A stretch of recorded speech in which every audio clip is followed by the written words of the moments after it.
Selamat datang kembali. Mari kita lanjutkan dengan beberapa simbol yang digunakan untuk mendefinisikan persyaratan khusus dari pipa. Di sini dibagikan simbol pertama digunakan ketika ada kemiringan di garis. Selama operasi, pipa yang membawa fluida gas dapat membawa uap air atau gas, mungkin mengembun selama operasi. Untuk menghilangkan kemiringan cairan ini disediakan garis yang akan memastikan semua cairan kondensasi dikumpulkan pada titik terendah dan dari sana dapat mengalir dengan aman. Di sini pada simbol Anda dapat melihat kemiringan yang diperlukan disebutkan dengan jelas. Kemiringan 1 mm per 1000 mm panjang pipa adalah arti dari angka yang diberikan pada simbol segitiga. Jumlah kemiringan tergantung pada sifat fluida. Simbol kedua menunjukkan bahwa saat merancang pipa, perancang harus memastikan bahwa tidak ada kantong di garis tempat cairan dikumpulkan. Jika Anda memeriksa loop pipa selama pembersihan mekanik, Anda harus memastikan bahwa tidak ada loop atau loop lain yang ada di dalam pipa di mana cairan dapat menumpuk dan tidak dapat dikeluarkan meskipun Anda mengeringkan saluran. Saya telah melihat masalah semacam ini selama pembersihan mekanik, jadi periksa loop dengan hati-hati. Simbol ketiga adalah untuk catatan. Jika ada persyaratan tertentu yang harus dijaga oleh insinyur desain atau insinyur operasi yang sama, akan diberikan nomor catatan yang sesuai. Simbol kedua adalah untuk arah aliran dalam pipa. Simbol kelima adalah untuk perubahan pipa dari atas tanah atau bawah tanah. Ada beberapa simbol lain yang juga menunjukkan putus pipa atas dan bawah tanah. Anda dapat dengan mudah menafsirkan bahwa AG dan UG selalu disebutkan pada simbol. Sekarang mari kita lihat beberapa simbol umum yang akan Anda temui saat membaca PNID. Simbol pertama pada slide ini adalah ventilasi titik tinggi atau fan digunakan untuk menghilangkan udara dari pipa. Udara bergerak ke atas, itulah sebabnya fan selalu disediakan pada titik tertinggi dalam pipa. Pada gambar Anda dapat melihat katup ventilasi atau fan valve ya. Simbol selanjutnya adalah saluran titik rendah. Untuk menghilangkan cairan dari pipa, gunakan valve pembuangan. Katup kuras terletak di titik terendah dari pipa karena cairan terakumulasi pada titik terendah dengan gravitasi. Pada gambar, Anda dapat melihat valve pembuangan di dasar spool pipa. Tirisan corong yang juga dikenal sebagai tandis digunakan untuk mengarahkan cairan drain ke sistem AOC atau COC. AOC dan COC adalah sistem pengumpulan limbah bawah tanah yang mengumpulkan limbah berminyak dan membawanya ke fasilitas pengolahan air berat. Apakah Anda ingat apa itu AOC dan COC? Anda belajar ini sambil mempelajari diagram alir blok. AOC secara tidak sengaja terkontaminasi oleh minyak. dan COC secara terus-menerus terkontaminasi oleh minyak. Simbol keempat digunakan untuk nozzle spray yang digunakan dalam sistem sprinkler air api. Simbol yang Anda lihat digunakan untuk menunjukkan perubahan seperti ruang lingkup, disiplin, kelas pipa, dan tanggung jawab. Setiap kali ada pemisahan ruang lingkup antara pemilik dan kontraktor, atau antara vendor dan kontraktor, PNED akan dengan jelas menunjukkan bahwa tidak akan ada kebingungan selama pelaksanaan. Simbol yang sama juga digunakan untuk menunjukkan perubahan kelas pipa. Kelas pipa adalah dokumen yang mendefinisikan bahan, ketebalan, jenis valve, alat kelengkapan, dan hampir setiap aspek mekanik dari pipa. Ketika Anda memeriksa loop pipa, Anda harus melihat persyaratan perubahan kelas pipa dengan hati-hati. Jika kemiringan berubah, maka simbol ini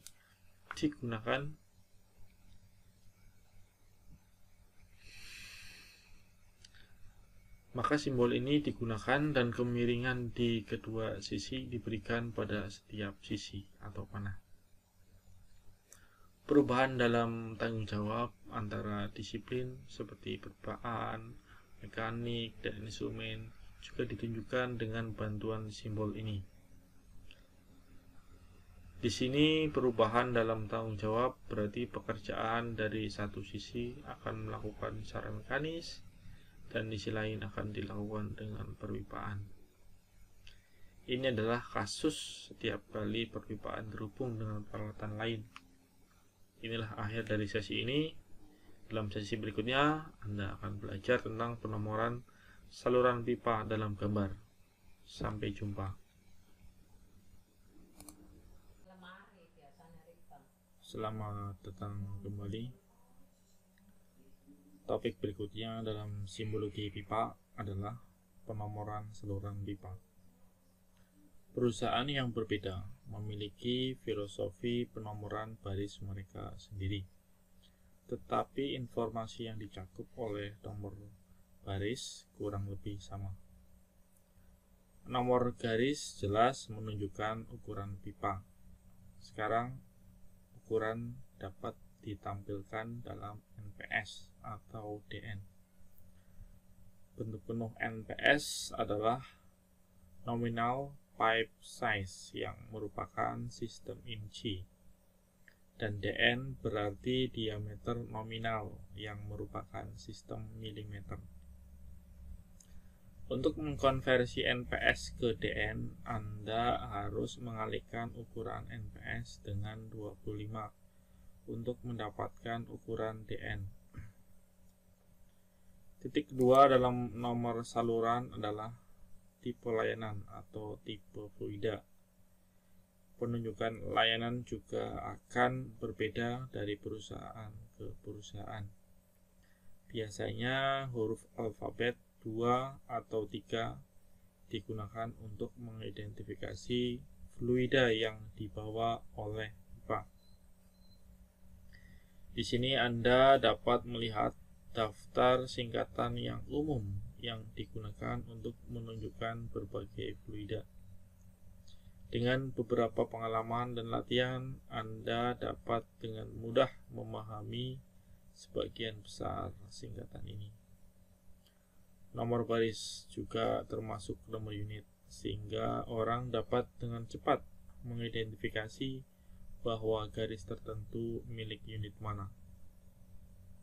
Nomor unit biasanya adalah 2 atau 3 angka. Hal berikutnya yang mencakup nomor baris adalah kelas pipa. Kelas pipa adalah dokumen yang menunjukkan spesifikasi dimensi dan material dari pipa, fitting, dan jenis valve yang disebut kelas pipa. Setiap kelas menentukan bahan dasar, kisaran tekanan dan suhu, kelonggaran korosi, dan persyaratan khusus jika ada. Mungkin ada seratusan kelas pipa untuk satu proyek. Penunjukan kelas perpipaan ini bervariasi sesuai dengan perusahaan, tapi mereka memberikan informasi yang sama. Anda dapat membaca atau menonton video pelajaran lain di kelas pipa dan spesifikasi perpipaan untuk memahami kelas pipa secara detail. Pipa yang membawa fluida panas dan dingin memerlukan isolasi untuk menjaga suhu. Ada berbagai jenis isolasi yang digunakan di pabrik proses. Di tabel Anda bisa melihat tipe-tipe ini. Pertama adalah isolasi panas yang digunakan untuk mencegah kehilangan panas. Kedua adalah isolasi cloth yang digunakan untuk menghindari kenaikan panas. Rock wool digunakan untuk isolasi termal, sedangkan busa poliuretan digunakan untuk isolasi dingin. Ketiga adalah isolasi akustik yang digunakan untuk mengisolasi area kebisingan tinggi. Keempat adalah perlindungan pribadi. Jenis isolasi ini hanya digunakan di daerah di mana seorang dapat datang dalam kontak garis panas atau dingin. Ini pada dasarnya adalah kawat atau lembaran tipis yang mencegah kontak langsung dari saluran.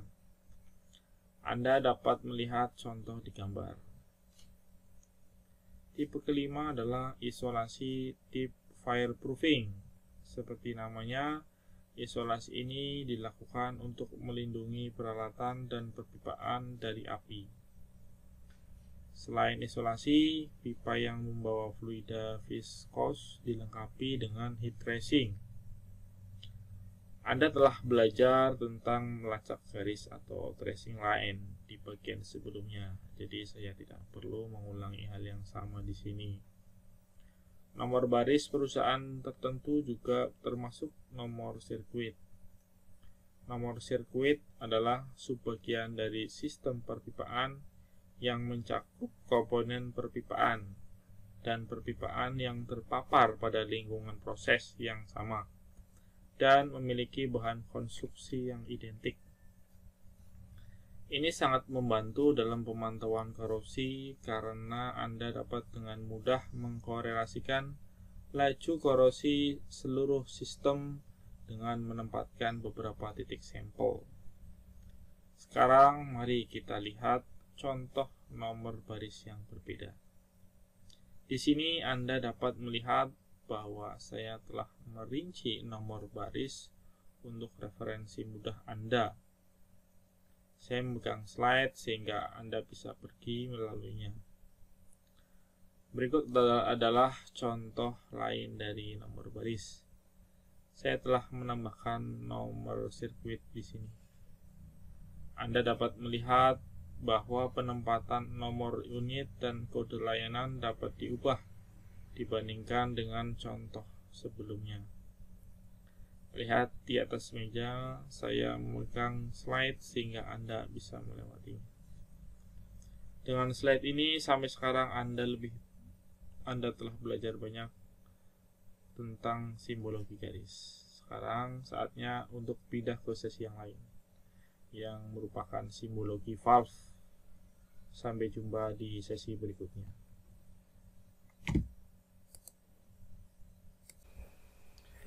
Selamat datang kembali. Dalam sesi ini Anda akan belajar tentang berbagai jenis simbol valve yang digunakan dalam PNID. Banyak jenis valve yang digunakan dalam proses perpipaan dan masing-masing memiliki simbol yang berbeda. Ini menjadikan valve salah satu bagian sulit dalam membaca PNID. Tetapi dengan latihan Anda dapat dengan mudah mengingat simbol-simbol ini dan dapat membaca PNID secara efektif. Ada dua jenis simbol valve. Pertama, simbol generik, dan kedua, simbol dengan modifier atau pengubah. Simbol umum akan memberitahu Anda bahwa ada valve di garis atau line, tapi tidak akan memberitahu Anda tentang jenis-jenis valve. Sedangkan simbol valve dengan pengubah akan memberitahu Anda jenis valve yang tepat yang digunakan dalam pipa. Pada slide ini Anda dapat melihat simbol valve generik. Simbol pertama adalah valve. Simbol ini memberitahu Anda bahwa ada valve di line.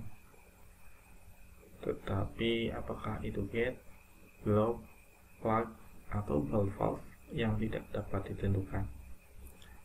Simbol kedua dan ketiga adalah valve 3-way dan 4-way. Plug valve dan valve tersedia dalam desain port 3-way dan 4-way. Simbol terakhir pada slide digunakan untuk menunjukkan check valve. Ada banyak jenis check valve yang digunakan dalam perpipaan berdasarkan persyaratan desain seperti swing check, split disc, lift, dan ball check valve. Check valve mencegah aliran balik dalam sistem perpipaan. Tekanan fluida yang melewati pipa membuka valve, sementara setiap pembalikan aliran akan menutup valve. Pada slide ini, simbol pertama adalah stop check valve. Stop check valve adalah kombinasi dari lift check valve dan globe valve. Ini dapat digunakan sebagai check valve atau sebagai isolasi atau stop valve, seperti globe valve. Simbol selanjutnya adalah angle valve. Valve ini digunakan untuk mengubah arah aliran tanpa menggunakan elbow. Angle valve bisa berupa tipe globe atau gate. Simbol terakhir pada slide adalah dari relief valve. Relief valve bisa berupa pressure relief valve atau pressure safety valve. Ya, ada perbedaan dalam PSV dan PRV. PSV digunakan untuk fluida kompresif seperti udara dan gas lainnya. Pembukaan PSV tiba-tiba atau Anda dapat mengatakan tindakan pop-up cepat. Sedangkan PRV atau pressure relief valve digunakan untuk fluida cair dan bukaan secara bertahap seiring dengan meningkatnya tekanan di dalam pipa atau peralatan. 3 panah potong pada simbol valve menunjukkan bahwa elemen pengontrol dioperasikan oleh spring load. Inilah akhir dari sesi ini. Sesi berikutnya adalah kelanjutan dari simbologi valve. Sampai jumpa di sesi berikutnya.